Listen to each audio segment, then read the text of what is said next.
our health sector is actually on the centerfold of what's going down in the country. I'm looking at two headlines. One, doctors stay defiant, terms state offer contemptuous. And two, MPs file a motion seeking the removal of CS Nakhumicha. Now, yesterday we talked about the government putting aside, actually deploying 2.4 billion shillings for medical interns to be posted.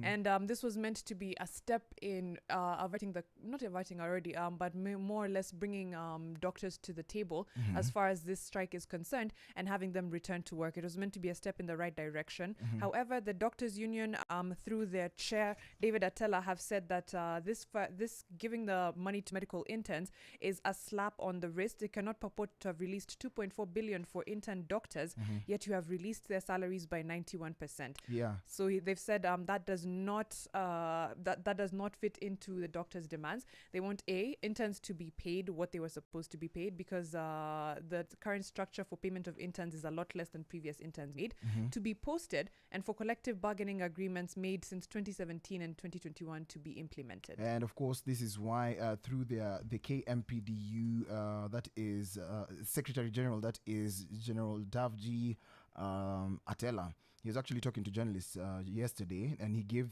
proper reasons why they were going to defy the court order. The Employment and Labor Relations Court order yesterday directed the doctors to suspend the strike and give negotiations a chance. But of course, according to a statement that was filed challenging the strike, Apoivo Kenyatta National Hospital, they told the court that it does not have the luxury of 2 weeks for these negotiations because people are losing their lives. And that actually led to a motion that has actually been pushed by Embakasi East MP Babu Owino in a notice of motion filed to the clerk of the National Assembly, and it's as clear as day that it cites two grounds for Nakhumicha's removal, that is gross violation of the Constitution and incompetence. He says, as a result of the doctor strike, the right to life and the right to the highest attainable standard of health of the majority of Kenyans have been grossly violated. Scores of Kenyans have been denied access to healthcare, and in some cases, some have lost their lives. So if this petition does go through to the House, then it could possibly lead to her sacking by President William Ruto.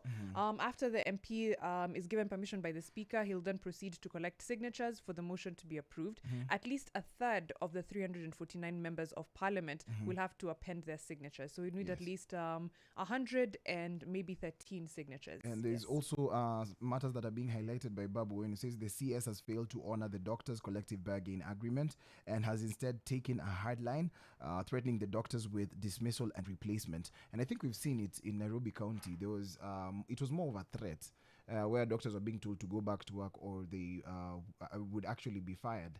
And we're also looking at a situation whereby, I think we talked about it yesterday, this 2.4 billion that was being allocated specifically to interns was more of like a divide and rule. And you've seen that their SG, that is KMPDU SG, clearly stating that this money was specifically for all the interns. Not just intern doctors. Not intern doctors, yes. So looking at that situation, adding on to the clinical officers' strike, I believe the health sector is at a not such a good place, is what I'd say. No, unfortunately, it's Kenyans who are suffering, as stated by the Embakasi East MP. People are losing their lives. Kenyatta National Hospital has also said they don't have 2 weeks to negotiate because every minute, every day is a life and it's someone's health at stake.